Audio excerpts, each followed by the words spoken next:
La siguiente práctica a realizar es el rectificador de onda completa. Aquí en la figura se ve lo que es un rectificador. Básicamente es la segunda etapa de una fuente de alimentación de voltaje directo. En la primera pues tenemos la etapa de transformación. Después de un transformador, después de conectar el transformador, viene la etapa de rectificación. Y aquí, bueno, estamos alimentando nuestro circuito con una señal alterna, en este caso senoidal. Entonces voy a tener dos fases, que es la fase de la parte positiva y la fase de la parte negativa. La de la parte positiva se ilustra en el inciso A de la figura. ¿Qué pasa cuando mi señal está en la parte positiva? Bueno, mi señal pasa a través del transformador.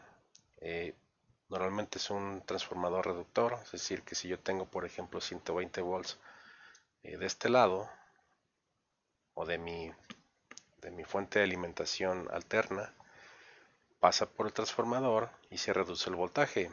Depende de las especificaciones del transformador. Puede ser, vamos a suponer que son 24 volts, ¿no?, de este lado del transformador. Y bueno, vamos a poner un poquito más abajo. 24 volts. Otra cosa que hay que notar es de que la corriente antes del transformador, o sea en el primario, es menor a la corriente después del transformador, o sea en la bobina secundaria o en el devanado secundario. Bueno, una vez que ya tengo mi señal en la parte positiva, ¿qué es lo que va a pasar con los diodos? Los diodos están dispuestos de una manera que al estar en la parte positiva, pues yo tengo mi corriente circulando hacia arriba, o sea, en sentido a las manecillas del reloj, y solamente tengo un par de diodos que están conduciendo. Los otros dos no van a estar conduciendo. Uno de ellos es D1, o sea, viene la corriente, conduce a través de D1, llega hasta tierra, y si se fijan bien tengo ese mismo nodo de tierra conectado entre los diodos D3 y D2. Por lo tanto, la corriente continúa a través de D2 y sigue su ciclo, ¿no? Llega a través de tierra, sale de esta tierra, sigue por D2 y sigue en sentido de las manecillas del reloj. Esto es cuando mi señal está en la parte positiva. Ahora bien, ¿qué pasa cuando la señal ya está en la parte negativa? Bueno, ahora los diodos que estaban antes conduciendo van a estar polarizados de manera inversa y no van a estar conduciendo. Ahora mi corriente va a circular en sentido opuesto a las manecillas del reloj, como se muestra en la figura. Entonces vamos a suponer que empieza de aquí desde la Tierra, sale la corriente, conduce a través de D3, sigue su trayectoria hasta D4 y regresa a Tierra. Vuelve a salir, pasa por D3 hasta D4 y llegar a Tierra nuevamente. Entonces cruza por D3, sigue su camino, sigue por D4, llega hasta Tierra y vuelve a salir. Esto es en la parte negativa. A la salida, a diferencia del rectificador de media onda, entonces aquí voy a tener en la parte positiva una forma de onda y en la parte negativa también voy a tener una forma de onda que va a ser positiva a la salida, ¿no? O sea, se va a desplazar hacia arriba, ¿sí? Y este es el funcionamiento de lo que es el rectificador de onda completa. Estoy rectificando toda mi onda en la parte positiva y negativa. Ahora vamos a analizar lo que es el voltaje de salida de este circuito. Bueno, para empezar, mi voltaje de salida del circuito rectificador de onda completa lo voy a medir en la resistencia de carga, que está conectado directamente a la salida del rectificador, ¿sí? O sea, desde aquí yo pondría mi multímetro, por ejemplo, y estaría midiendo un voltaje en esa resistencia. Idealmente, pues el voltaje pico de salida sería igual al voltaje pico en el secundario, es de forma ideal. Sabemos que los diodos tienen una caída de voltaje y en este caso, pues en cada semiciclo estarían conduciendo solamente un par de diodos. Por ejemplo, en la parte positiva, pues ya lo dijimos, que la corriente va por aquí, sigue por aquí, atraviesa por este diodo, luego por tierra, sale nuevamente de tierra y sigue por este diodo hasta completar su vuelta, ¿no? Entonces estaría conduciendo lo que es D1 y D2. Por lo tanto, yo voy a tener una caída de voltaje de 0.7 volts por cada diodo, suponiendo que son de silicio. Entonces en total sería 1.4, como se muestra en esta pequeña ecuación. Entonces aquí el voltaje pico de salida es igual al voltaje pico del secundario, si a mí es de 0 hasta un voltaje máximo positivo, menos 1.4 por las caídas de voltaje del diodo. Y tal como se muestra en esta otra ecuación.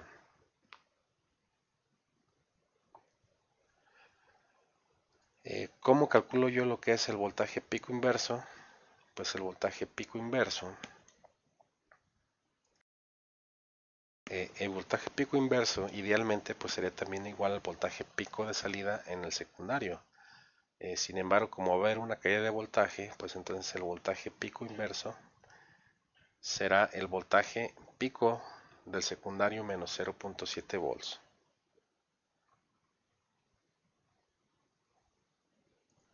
Y ese voltaje pico inverso pues sería el voltaje máximo de mis diodos cuando no están polarizados. Este es para de cada diodo de manera individual, ¿sí? Entonces el voltaje del secundario, el voltaje pico máximo del secundario negativo menos 0.7 volts y de esa manera yo obtengo lo que es el voltaje pico inverso de cada uno de estos diodos.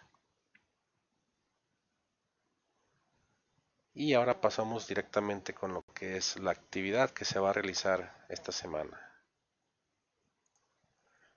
Para esta actividad pues se muestra el circuito que se va a simular en esta ocasión y para bueno, antes de implementar la simulación hay que determinar lo que es el voltaje pico de salida. Hay que recordar que para este se tiene que tomar en cuenta el valor de los diodos rectificadores o la caída de voltaje en los diodos rectificadores.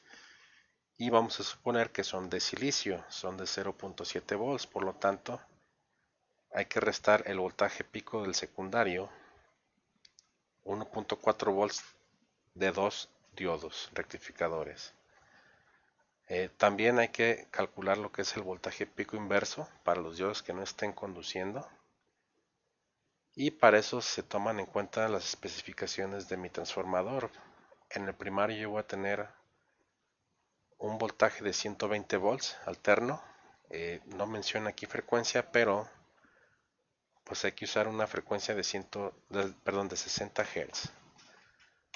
Pues vamos a especificarla de una vez, ¿no?